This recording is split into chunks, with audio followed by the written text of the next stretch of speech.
Auzubillahiminash-shaytanir-rajeem. Bismillahir-rahmanir-rahim. Assalamualaikum. Ji ayanu pakhairagale ni hao chunashumme washmale. Oh hi Gonzaimas, guten Morgen, hola, bojo, privyet, kaifa hal?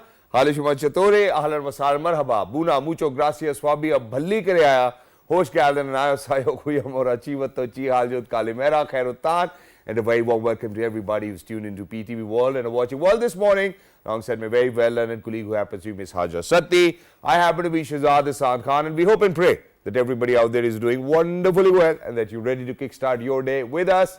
But first things first, hello Haja, assalamu alaikum. How are you feeling today? Walaikum assalam. Thank you so much, Jazakallah Khair, for introducing me. And it's a fine morning in Islamabad, and especially for the past 3-4 days, we are having continuous rain, especially at the time of the Fajr, and it has made the weather really pleasant. And the intensity of that humid and hot weather has really broken down. So I think this is the best weather to enjoy in Islamabad, because early in the morning you can observe very clean skies, very greener atmosphere, and also very clean and green Margala Hills. And I think one of the underrated beauty of the Islamabad is the Margala Hills, and we really need to appreciate that how beautiful our office location is, because from here we can have a very amazing spectacle, admiring the nature and whatnot. Exactly, and Haja, in addition to that, we have another amazing spectacle to share with all of our viewers who are out there as well, because as tourists, I think most of the time whenever you are all over the globe, you globe-trotting, you do see, how people unfortunately have this habit of smoking. No, not really a good habit,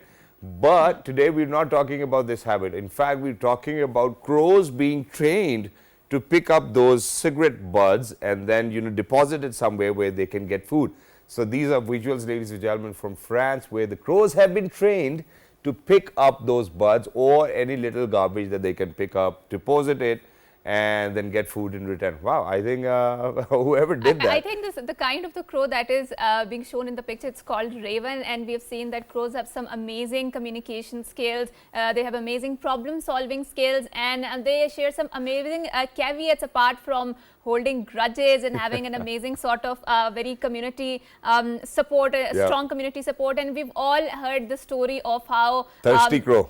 Yeah, thirsty, apart from the thirsty crow, apart from that fact, but also this anecdote about how they have the capacity to hold the funerals of their mates who pass away. So we have heard the story about how actually the two crows, they taught Habil and Kabil, when one of the brother killed another brother, the couple of crows came and one of the crow was killed. Yes, that the crow dig a grave, and that is how crows taught human beings how to bury their loved ones or their dead ones. And I think we have a lot to learn from the nature, and this is the story of crow that humans have a lot to learn from that. And apart from that, I think they have lots of empathy too, right? But I think one of the important aspects is that they hold grudges and the jealousy. That is a very exactly. So you really need to be cautious about that as well. And there's one more addition to this, and that is that if you go to Murray or Natia Gali or colder places, you will see black crows, what you refer to as ravens. Yes. And magpies, And then if you come down, where the temperature is a little higher, you will see with the grey necks as well. But yes, smart crows out and there. And they're smaller in size, and I think they are more lovelier to look at. And if they were to collect cigarette butts away in the country, ladies and gentlemen, I think they really need to work on their population. They need a bigger population.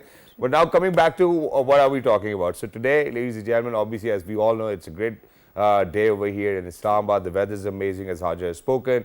But information technology is something that everybody's talking about, everybody's vouching for. When I went to my university, my father actually consulted a lot of his friends, and they said, bete ko IT karao. But beta itna like nahi tha us time ke wo IT kar pata. So here we are. I think we need to appreciate your father's, that vision. Yeah, that he wanted to invest his son's skills in a subject that will be sprouting, and especially will have a lot of focus, because when we were growing up, all we heard was the best subjects to venture into were the either engineering or the doctor. Exactly, and these days, not just that. I think information technology has advanced so much that whether we speak of meta, artificial intelligence, and whatnot. And there are people who are still focusing and thinking on how to get started with freelancing. So what we have done is that we have got a handbook, with which you can actually learn freelancing. And the handbook's name, ladies and gentlemen, happens to be Mr. Kaisar Ansar Kasara. He's one of the top IT analysts and a freelancer. He's the CEO of GoProx as well. Assalamu alaikum, Mr. Kaisar. How are you doing today? Walaikum. Thank you so much for joining us. It's always wonderful to have you over here. So today the topic is very simple. We will be talking about what are the trending information technology skills. And I think, Shehzad, we also need to roll on the conversation, especially about how, what sort of gaps and problems we face, because Pakistan is the third largest IT or freelancing contributing country, right? And we see that there's a lot of younger population which is very keen, which is very advanced in venturing into this field, and it is a breeding ground. But what sort of challenges are we facing, and how can government help us propel this sector upwards, because this is one of the very important arena through which government can hold a lot of remittances. So starting from that, please go ahead. So right now the major trending skill is artificial intelligence. That is something that, and you know, artificial intelligence and data sciences, cyber security, these are the fields that is trending right now. But for our IT field, you know, if we compare with other industries or fields, this is something very different, like, because in IT the advancements are very rapid. You see, like, if you go back maybe 4 to 5 years, the software development was, you know, more trending, and it was like, if you can develop websites or apps, that is something, you know, very hot those days. But right now today, you know, AI is something very, you can say, popular. Chat GPT, Meta AI, then Gemini, these are some of the you can say trending artificial intelligence tool that is available in your cell phone, and you can, you know, interact with AI and see like how powerful it is. And just to make you know, number of features that this Chat GPT advanced model is trained, that is billions of features. So basically billions of data is being, you know, input to train that model that will actually help you. But it's really hard to learn. Like we mentioned, I think, Shehzad, this is a very important point, since we have a very breeding ground here in Pakistan when it comes to the flourishing IT sector. But there are also some of the challenges, right? Because we are humans and we are living on this earth. So what are some of the challenges that do you see in Pakistan, and how can those challenges be overcome and propelled up so that we can flourish in the IT sector? I think like if you remember, once we were in you know, maybe the primary or primary education, there were in Pakistan history, like you know, mostly it was mentioned like Pakistan is basically agriculture country, and this is the major, you know, cash inflow, source of cash inflow for the country. But right now IT export is the one of the leading, and in 26 it will be the most highest export that any sector can produce is IT. So I think if we see the potential and talent in, if we see the youth of this country, that is maybe more than 60%. So I think like water is, you know, very important, necessary for ourselves. Internet is something that is, you can say, a backbone. Yeah, it's basically it's the backbone of this billion-dollar industry. And I think, you know, it is state affairs of how state manage all this, but I think internet is something that our state need to, you know, rethink about the policies and how, you know, they at today I think the first priority should be to make internet available in all areas of Pakistan, because with IT, you know, Shehzad, if you can see the advantage this field gives you, you just need a laptop. Even you are sitting at the base camp of K2, you just need a laptop and internet. You were mentioning about the disruptions within the Pakistan, but we've seen that there are lots of global disruptions occurring, and which slow down the internet across the world. So I think a couple of weeks back we have a disruption in Microsoft industry, and how that has made the airport industry hostage because the airlines were delayed. And then how we see the disruptions in the financial transactions, right? So what sort of global cooperation do you think as a humanity we need, so that to ensure that there is you know, undisputed sort of a flow of the internet and the communication lines within that? I think the one you mentioned of Microsoft, that it was not an internet description, you know, disruption, but new software. There is a software of Microsoft. Basically, the new version was there, and that version was actually buggy. That actually, you know, resulted in a major loss in different industries. But you know, I understand, like there are certain you can say areas where internet is, you know, dependent on international, like the fiber is actually coming. Mr. Kassar, not just that, I think that, you know, I would want to kind of pledge over here and request the authorities out there. Now imagine, because Mr. Kassar has made a very pivotal point that this happens to be the backbone of a $1 billion or a $1 trillion industry. Now imagine that for, I know a lot of my friends who were working with Fiverr, you know, so one of this gentlemen had $16,000 in his account, had to lose them all, you know. Not just that, imagine that, you know, that they have actually given out, they've released a statement saying that, that if you are going to kind of give work to people in this country, we do not recommend it because they won't be reaching their deadlines in time because of slower internet. Oh, yes. So I believe that the authorities and are also aware of IT companies are leaving, exiting Pakistan because of the internet disruption, right? So if you are witnessing and if you want the country to become a hotbed of the IT remittances, then you have to do something that can make sure that the internet disruption is there. And if there's internet disruption, I think we need better reasons for that. I think that's one thing that we really need to kind of focus on and emphasize on. So I think for all of those people who are at the helm of affairs, they really need to think that if the youngsters can contribute to the country with the skill set that they have, you really need to provide them that breeding ground. But very quickly towards the end, there's one more thing, and that is that, for people like me and Hajra, what happens is that even if you want to learn freelancing, it's hard for us. There are courses available. Yes. Most of the time we do hear about those courses that, that you certainly do not learn something out of it. Most of the time I've seen people do not really get anything out of it. How do you think we as newbies can get started with freelancing? Do you think it's challenging? Do you think that we can do it? Everybody can do it? Okay, so freelancing is basically like there is another concept, or you can say a myth, that is about freelancing, like only IT professionals can sell their services or skill. That is not right. Like any profession, like either is a CA, tax consultant, bookkeeper, you as a script writer, or you review a movie script or any other, like anybody can just create a gig. You mentioned Fiverr platform allows you to just create a gig and sell your service. Yeah. There's a fun fact, like I came across a gig, like a person created a gig like, I will pray for you at Data Darbar for $10 and then there was another gig for $50, like I will distribute maybe the, where can I find that gig? yeah basically this is like that is a fun fact, but you can have your own ideas, right? Yeah, so basically you can sell each and everything. Yep. Even if you are a good editor of video editor, or you are good photo editor, this is also one of the domain of graphic designing or UI designing. Then another thing, like you ask how we can start, I think right now I usually tell people like the best skill you can get is how to browse, how to find something, because Google, ChatGPT, these are platforms are on your fingertips. You just have to learn how to explore, how True. to find the resources that The you right need. resources, And yes. another thing is, like there are different fields. I think for the students, I mostly recommend whenever I go to any university for any seminar or workshop, I usually tell people like you don't need to wait for your graduation to start learning. I started in third semester of my bachelor's, so right now I am top rated seller, but the reason is I started at very early, and you can just create. And the first and another very important point is like you learn with your experiences. True. Like you start, you will see how it goes, and then you can continue. I think that's wonderful. Thank you so much, Mr. Kessa and Sir Kasana, for being with us. Thank Ladies you and so gentlemen, much. the Chief Executive Officer of GoProx was with us, and he kind of shared his insight on how we can get started. It's never too late, number one. Number two, you should start early. With that, we're heading out towards a short break. But once you guys come back, the first of its kind Meta Pitchathon took place over here in our country in Pakistan, which is a proud moment for us. 112 submissions were there, 7 were shortlisted, 3 won. And the one actually came on top, will be going to Singapore for a pool money of $100,000. And this was in collaboration with Meta, obviously Ignite, Ministry of Information Technology. We will talk about all the other people who actually kind of did pour in, their 2 cents. So after a short break, don't go anywhere, we'll be right back.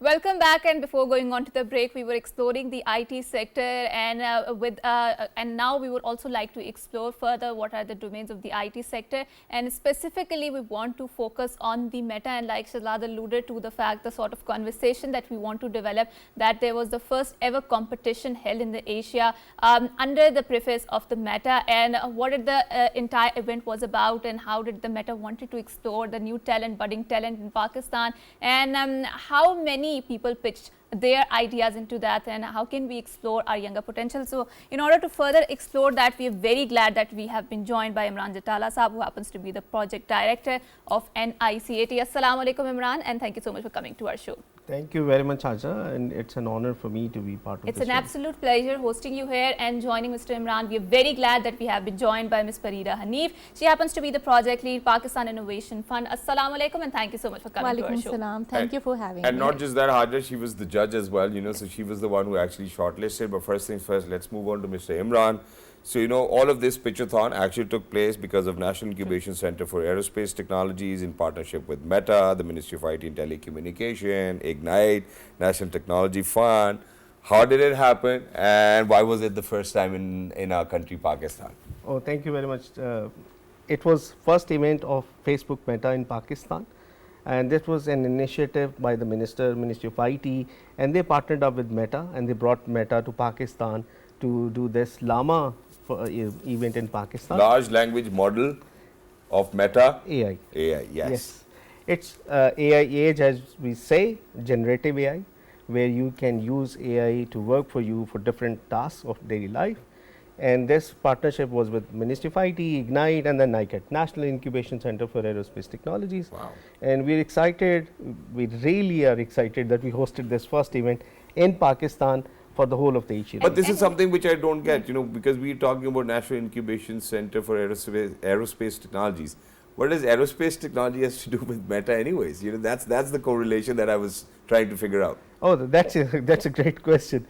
See, aerospace is the pinnacle of engineering. Yep. And aerospace has, I always say that aerospace has space for everyone. Yeah. May it be medical, may it be tourism, may it be travel, may it be avionics or aviation. May it be IT. Absolutely IT. And IT is an integral part, especially deep tech, because aerospace is a difficult pinnacle of engineering. Yes. Similar, and our focus is aerospace and deep tech.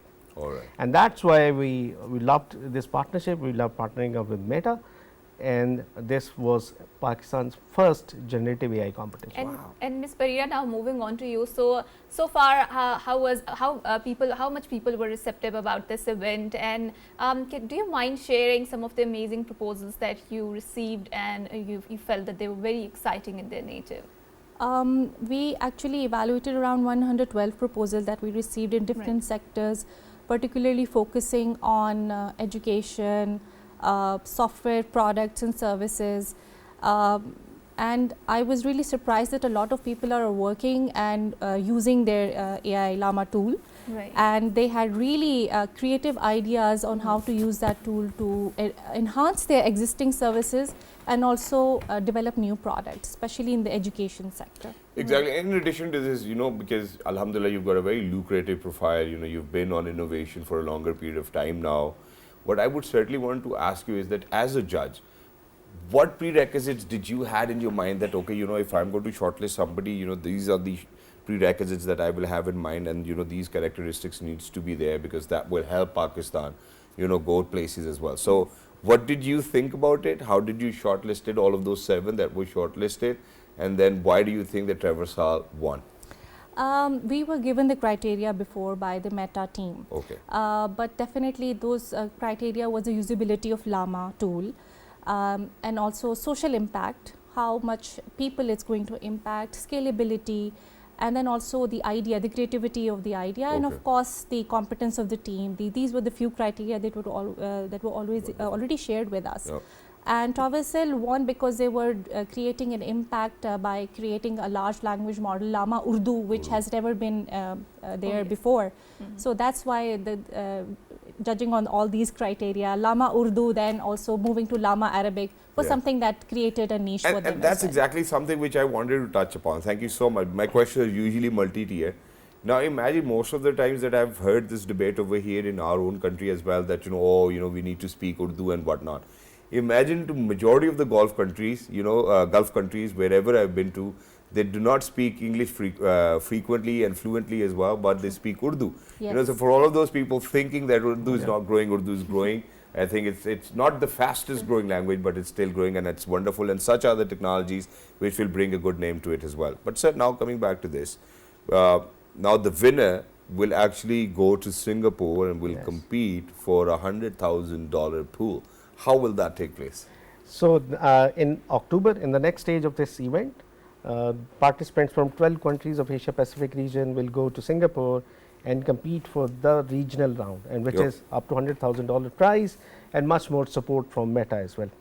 And what's exciting part for Pakistan is a winner from Pakistan is going there, and a female Komal will be presenting at the global stage and representing Pakistan. And we feel really honored that Nike, being Nicat, we played a little role in that, sending a female candidate representing Pakistan at a global stage. So is it Nicat sponsoring them as well, or is it Meta sponsoring them? Because, you know, I read in the press release that, you know, that their travel tickets, their residence in the hotels, everything will be paid for, everything sponsored. Yeah, that's being covered by Meta. Or that's been covered by Meta. And Because usually most of the time, Haja, this is something that I've seen for myself as well, that whenever you actually get into such sort of events, you know, it's hardly that the government is actually paying. You know, it's usually, you know, the third party who will actually cover all the expenses And of course, as well. when a unicorn company is sponsoring that event, so we do expect such sort of the coverage. But now, Imran Sahab, now let's move on to another important field, and which is obviously, how do you judge the response of Meta, especially in Pakistan? It's a unicorn company, right? Obviously, it does not have offices in Pakistan, but we were hearing the news that they were about to open their office, and especially about the YouTube, it was being mentioned here. So how do you gauge the response of the company? And secondly, considering the fact that we have a very flourishing sort of an environment when it comes to IT sector, there are so many younger people out there, they have very innovative ideas. How do you make sure that you integrate them with this platform for for a long bondage? Great point, Acha. Again, Federal Minister for IT was the chief guest yesterday, and then she highlighted this, that Pakistan is open for business, and we have a keen interest that we invite big tech like Google, Facebook, Meta to Pakistan. And since I present Nicat, and Nicat is part of National Aerospace Science and Technology Park, which is a nationwide network of science and technology parks.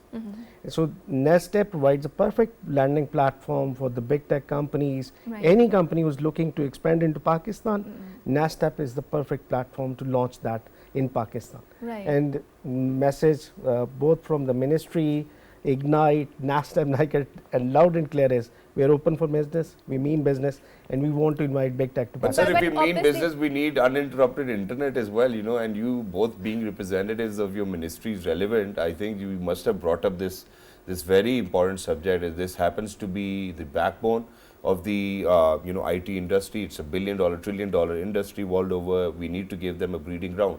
So if you guys mean business, how do you mean business if there's no internet? And Ms. Parira was also now moving on to you. जवाब तो मुझे दे दें जरा, Right. जवाब ले लूं Please उनसे. let me also contribute to the conversation. So, Ms. Parira, we've seen that obviously, like Shahzad mentioned, it's a breeding ground in Pakistan when it comes to the IT sector, and there are lots of incubation centers that have propped up in Pakistan. What are some of the missing gaps you see in this arena, in which you feel that if there is some sort of government support, it can be propelled up? First of all, I would like to concur with him that we absolutely believe that internet is the pivotal supporting facility that IT sector should have, uninterrupted internet. And moving on to her question, there are a lot of gap. Like, I think that the government has done an incredible job by providing platforms like NICs all over Pakistan, and it's a growing network. Without that, this would not have been possible. Access to startups. And now the next thing that I believe is that, as per the GII Global Innovation Index report last year, Pakistan's innovation ecosystem is very efficient. Like, if you look at the inputs, that is investment from the government versus the output, it is producing more than the rest of the economies, or as compared to its peers. So I personally think that a lot of investment needs to be done, further investment in R&D, in capacity building, trainings, and of course uninterrupted internet. Exactly, and I think, you know, with uninterrupted internet, it might not be the investment. I think it's just, you know, the insecurities of. But I think access to internet is an issue in certain parts of the country. Exactly, which and we needs need 100% access, you know, for people, you know, probably in GB, probably in Hunza, you know, everywhere else. I'm from GB, so I can really relate to it that there are certain areas where you do not even get 4G. Or there is no, you know, there's no fiber network. 2G as well. Yes, You need to nothing. have certain sort of SIM there, right? That normal network networks don't work there. But Ms. Barira, when we talk about the internet disruptions, yes, obviously within the Pakistan we do see that there are problems, but then there's also global outrages, and we keep hearing that in news and how it affects the different industries, right? It is affecting banking, it is affecting the airport industry, the airlines, the businesses goes down. How do you think, it's a question to both of you, we can make a more comfortable environment where we can gather all of the humanity so that we can have an undisrupted flow of the internet, right? Because it is very much important now in a very digitalized world that we are living. So what are some of your proposals that you would like to give out? So IT industries, the internet is not just important for IT industry, it's important for every facet of life right now. And I believe it's a digital oxygen, right? Absolutely. So the government is working on this issue, and I'm quite sure that this will be fixed as soon as possible, because not just IT industry, but life in general is exactly. Thank you so much for saying that. Maybe navigation. Imagine, if you're in Lahore, probably, you really need Google Maps out there as well. So people are relying on all of these things. But sir, in addition to this, I think what we really need to talk about now is that, because first of its kind Meta event pitchathon has taken place. What were your recommendations with the vice president, who was over here visiting? How did you actually plan, or Nicat or Ministry of Information Technology plan that, such events keep on taking place over here, so that people who've contributed to the IT sector in Pakistan can actually reach out at a very global platform? Utilizing this opportunity, I would like to thank Meta team and especially their VP, Mr. Simon Miller, for trusting in Pakistan, for believing in Pakistan and launching this a global program from Pakistan. We need big tech giants to land in Pakistan. The broader business case through your platform, I want to share with your audience and the government of Pakistan as well, is that the ROI for investment into startup ecosystem is 10x. Okay. So a $1 invested in startup ecosystem brings at least $10 of Can revenue. we invest in Nicat, as of now? So that's an investment by the government of Pakistan. Yep. So I can share the broad stats that in last decade, the government of Pakistan through 5 different organizations have invested close to 20 billion rupees into startup ecosystem, which is roughly $100 million. And this is something which people need to know, because we go out in 45 different countries. But it's very less as compared to other.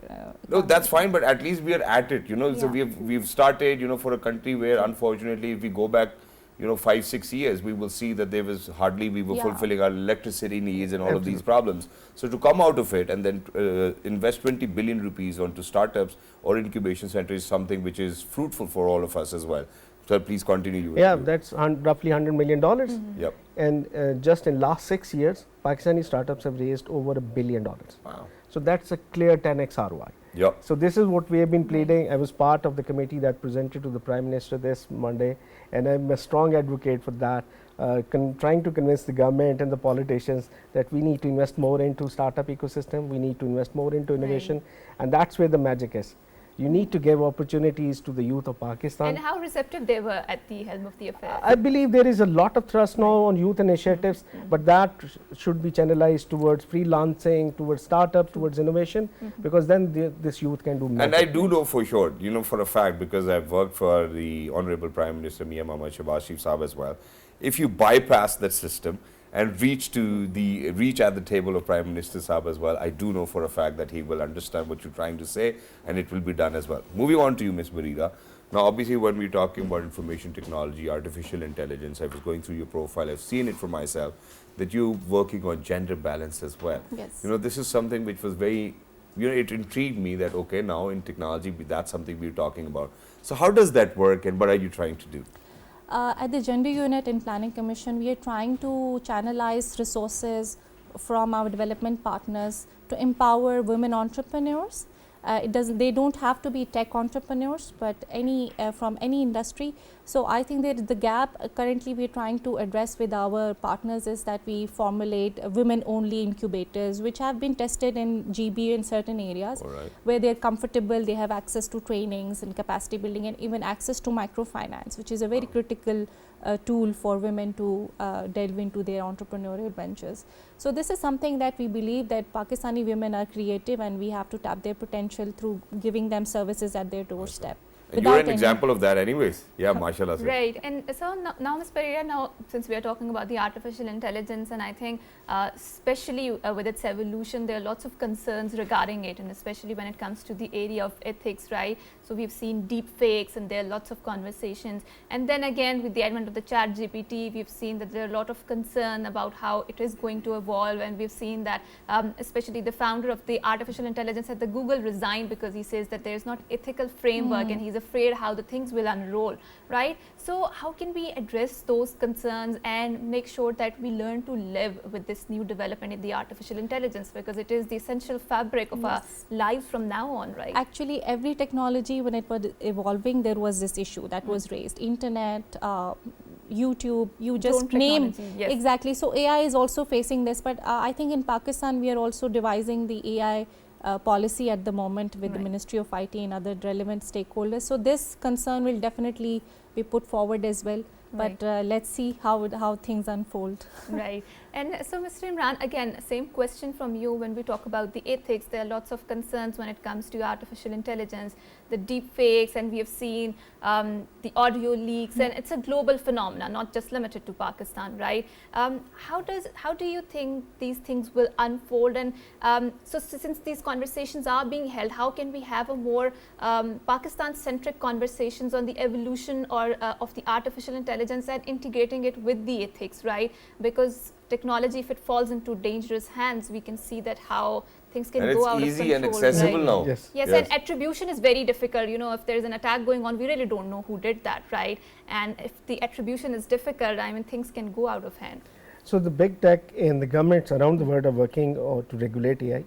There is a clear debate going on. There is a global debate that we need a Magna Carta for artificial intelligence as well, because this can be the single most powerful weapon on the earth, more powerful than any weapon ever invented. Of course. So that's why there is a need to regulate this. Meta has initiated this. They've planned an ethical oversight within Meta, Llama. All the big tech is working on that, but we need a bigger push for that. We need to come up with a global Magna Carta that gives a guidelines and regulations how to manage AI. And then we need to have our own policy as well, you know, which we certainly, you know, kind of follow religiously. But very quickly towards the end, Ms. Barira, you know, let's speak about the GII. You've mentioned about it. Where is Pakistan on GII, and are we going to get better in coming years by 2030? Where will we stand? And if you are to speak about the Ministry of Information Technology, Ministry of Planning, do you think that we're going in the right direction? Yes, I think we, as I mentioned earlier, that Pakistan's innovation ecosystem is thriving despite very less investment, less than 1% of the GDP. It ranked somewhere around 60s in 112 economies, but it has improved and it is expected to grow as well.